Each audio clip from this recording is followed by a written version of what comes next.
안녕하세요. TNC입니다. 오늘은 누구나 다 하고 있는 알게 모르게 10명 중에 아마 10명이 다 한다고 이야기해도 과언이 아닌 바로 이 선행. 이 선행에 대해서 제 생각을 한번 말씀드리도록 할게요. 네, 저도 역시 수업을 하는 사람이다 보니까 커리큘럼을 짜줄 때 어느 순간부터는 계속 선행에 대한 커리큘럼을 잘 많이 짜주는 편이거든요. 그런데 정작 이걸 짜주면서도 이게 맞나 하는 생각이 들 때가 많아요. 그래서 일단 좀 우습긴 한데 이게 진짜 과연 선행이 뭔지 우리가 조금 원론적으로 접근 한번 해볼게요. 선행을 그래서 제가 국어 사전에서 한번 찾아봤거든요. 여기 보이시지만 선행은 국어 사전적인 의미에서는 어떠한 것보다 앞서가거나 앞에 있는 걸 선행이라고 한대요. 앞선 자를 써서. 여기서 포인트는 앞이란 단어겠죠. 그러니까 우리 아이들이 조금 더 편한 시점에서 그 환경 갔을 적에 잘 받아 먹으라고 엄마가 시켜주는 게 선행인 거잖아요. 과연 내 아이가 그 앞에서 움직이고 있는지 항상 하면서 의문점들을 많이 가지고들 계시거든요. 그리고 또 뭐 엄마의 성향이나 아이의 성향에 따라서 그렇게 많이 선행 안 해도 되는데요 하면서도 선행은 해야 된다고 생각들은 하고 계신다는 거죠. 그러면 진짜 이 선행을 꼭 해야 되냐라고 질문을 하시면 실질적으로 제가 몇 해 전까지만 하더라도 한 학년? 뭐 이 정도만 해도 돼요 라고 말씀을 드렸었거든요. 근데 지금은 좀 사정이 좀 달라졌어요. 먼저 이 선행 하는데 선행의 필요성에 대해서 먼저 아셔야 되겠죠. 선행의 필요성은 다른 것보다도 교육과정이 자꾸 개편되면서 교과서 양은 굉장히 많이 줄어들고 있거든요.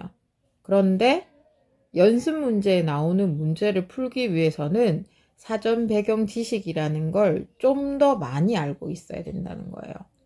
저희가 학교 다닐 때는 1부터 10까지 교과서에 꽉꽉 채워서 있었다고 치면 지금은 13579가 있는 거죠. 그렇다 보니까 그 나머지 2, 4, 6, 80을 메꿔 나가는 거는 결론적으로는 선행을 해서 시간을 확보할 수 있는 것밖에 안 되는 거거든요. 그래서 제가 봤을 적에 여기서 말하는 요즘에 트렌드에 맞게끔 선행이라고 얘기하는 거는 결국은 시간을 미리 땡겨서 시간을 벌어서 그 시간을 벌어서 가성비를 높이고 거기에 반복 학습을 몇 번을 하느냐에 따라서 그 성패가 좌우되는 것 같아요. 그러니까 시간을 빌리기 위해서 어머님들이 아침 저녁으로 라이딩 하시는 거고 그리고 또 거기에 수반되게 머니라는 게 첨가되겠죠. 그리고 그걸 이제 몇 번을 돌리느냐 그 단어가 굉장히 무서운데 100번 돌려도 100개 틀리면 의미 없거든요. 그러니까 여기에서 이제 반복이라는 거가 어떤 식으로 반복을 돌리고 있느냐 이게 개개인적으로 개인차가 발생을 한다는 거죠. 이거를 이제 주안점을 잘 두셔야 되는데 여기에서 많이들 이제 선행의 성패가 좌우가 돼요. 시간을 버는 거는 일찍 시작하면 되는 거는 맞잖아요. 그러니까 자꾸 학년이 내려가는 것 같아요. 그러니까 4세 했던 거 3세 하고 조만간 자칫 잘못하면 진짜 태어나면서부터 바로 영육할지도 모른다는 생각이 우스갯소리로 나오기도 하거든요. 그래서 이렇게 뭐 이제 미리 알고 있어야 되는 게 많아지다 보니까 수학 자체도 영어가 학년 구분이 없듯이 수학도 어느 순간부터 학년 구분이 없어지게 돼 버렸어요. 그러니까 초등학교 2학년들도 깊게 말하면 이제 고등학교 내용들의 문제를 어느 순간 풀고 있고 자연스럽게 뭐 그렇다 보니까 이게 딱히 구분을 안 지어지는 것 같아요. 그러니까 수능 같은 경우가 보통 일반적인 범위에서 한 단원씩 쳐져서 이제 시험 범위가 출제가 되거든요. 그러면 이게 그렇다 보니까 기승전결 우리는 수능을 잘 치려고 선행을 하고 있는 건데 그러면 이런 선행들에 대해서 이것만 잘 지켜주면은 뭐 괜찮아요. 제주도 전교 1등, 서울 가도 전교 1등 하거든요. 근데 문제점이 발생을 한다는 거죠. 이제 일명 이제 선행을 이렇게 해서 난 잘 땡겨줬는데, 그러면 결론적으로는 나 그 학년 가서 잘하려고 하는 거잖아요. 근데 이제 문제가 뭐가 생기느냐면, 이제 선행의 빛을 발하는 학년들이 이제 중학교 과정이 되거든요. 중학교 이제 2학년이 되면 내신이 나오잖아요. 그러면은 중학교 2학년 때 이 내신 하나 잘 치겠다고 일찌감치 선행을 돌려놨는데, 여기서 엄마가 원하고 아이가 원하는 100점이 나오게 되면 게임 오버예요. 가성비 따질 것도 없고, 여태까지 뭐 수능 친 것도 아닌데 중학교 2학년 중간고사 시험 100점 나오면 거짓 뭐 수능 쳐서 1등급 나오는 분위기예요. 이게 기분 자체가. 왠지 그러면 내가 보상받는다는 느낌이 들잖아요. 근데 이제 여기서 문제가 50점, 60점, 70점 나오는 게 문제가 되는 거죠. 그러면 그만큼 했는데 왜 이렇게 됐을까? 문제가 생기겠죠. 그러면 이게 문제가 생겼으니까 이제 우리는 또 문제를 해결해야 되잖아요. 그러니까 그 문제가 물론 뭐 첫 번째로 제가 생각했을 적에는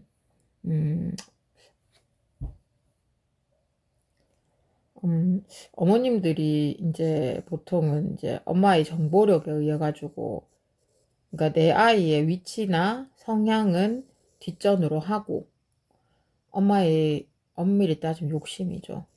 엄마의 욕심으로 A 학원이 좋다, B 학원이 좋다.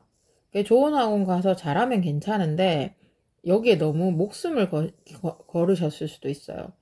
근데 진짜 AB 학원에 대형 학원들 같은 데 다녀서 거기서 그 레벨 테스트가 수능도 아니고 내신도 아닌데 거기에 합격하고 합격 여부, 그리고 그 반에 갔느냐 못 갔느냐에 대해서 굉장히 많이 목숨을 거시거든요.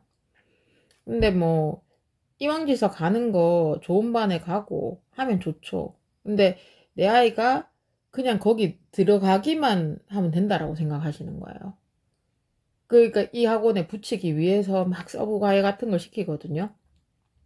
근데 거기 가서 못 따라가게 되면 이제 그때 이제 전기불 끌어간 거죠. 가성비 없이. 그렇게 해서 아마 안 좋아지겠나, 아마 안 좋아지겠나 이렇게 생각을 하시는데 안 좋아져요. 뭔가를 바꾸지 않는 이상. 그러니까 원인 없는 결과가 없잖아요. 코즈 앤 이펙트인데. 그러니까 난 정말 열심히 공부를 했는데 결과가 나오지 않는다는 건 뭔가에 문제가 있다는 거겠죠. 시험 문제는 A에서 나오는데 혼자 B를 공부하고 있었거나 아니면 멍 때리고 앉아 있었거나. 제 주변에도 보면은 서울대 가고 이렇게 하는 애들은 지금 이 시기에 이제 수시 원서도 이제 내일이면 마무리가 되거든요. 그러니까 지금 그냥 정말 박스 떼기로 문제를 풀어요. 한 박스씩 막 사가지고. 그런 애들 같은 경우는 한 박스 사서 한 박스 풀어가지고 피드 할 게 별로 없거든요. 마무리가 다 된 상태니까. 그런데 한 박스 아무리 푼다고 하더라도 30개 쳐갖고 30개 다 틀리면 그 의미가 없잖아요. 그런 케이스 같은 경우가 굉장히 안타깝죠. 뭐 오래 앉아만 있는다고 해서 해결되는 건 아니거든요. 그래서 어머님이 이제 내가 뭔가를 시키고 있었는데 내가 생각하는 것만큼 뭔가가 일이 잘 안 풀리는 것 같다. 그럼 빨리 원인을 찾아보셨어야 돼요. 어차피 선행은 시간을 버는 거면은 시행착오가 반드시 따라 붙을 수밖에 없어요. 미리미리 땡겨서 시행착오 하겠다는 거였잖아요.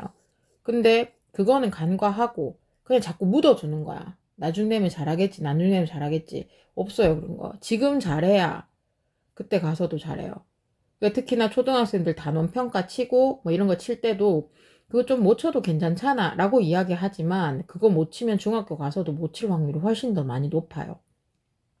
그러니까 지금 자체에 대한 성적도, 그러니까 자기 위치에 초등학교 2학년이든 3학년이든 학교에서 뭔가를 시험을 칠 때 그 시험도 잘 쳐야지만 뒤에 것도 잡아 나가는 거지. 이거는 초등학교 따위야 이렇게 생각해 버리게 되면 모든 시험은 다 중요한데 그 시험에 대한 중요도가 떨어진다는 거죠. 그러면 그게 습관화 돼 버리게 되면 내신을 잘 친다는 보장은 솔직히 하기에는 어려울 수 있다는 거죠.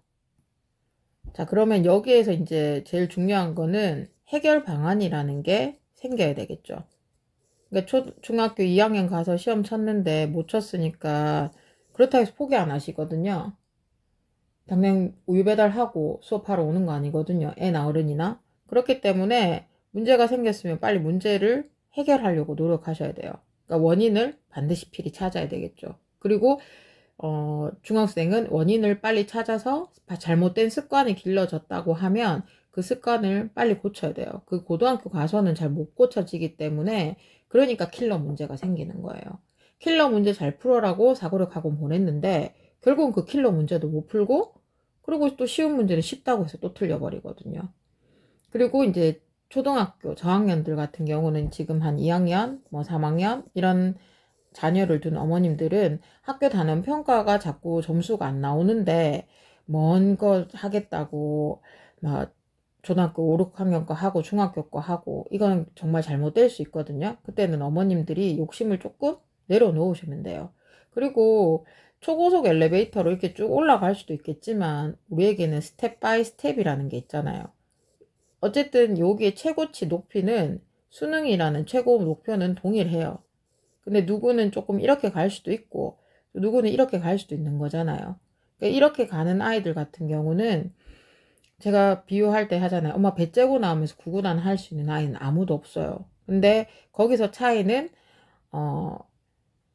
한 번 가르쳐줘서 구구단을 외우는 아이랑 100번 가르쳐야지 겨우 외우는 아이가 있거든요. 그럼 101번 가르치시면 돼요.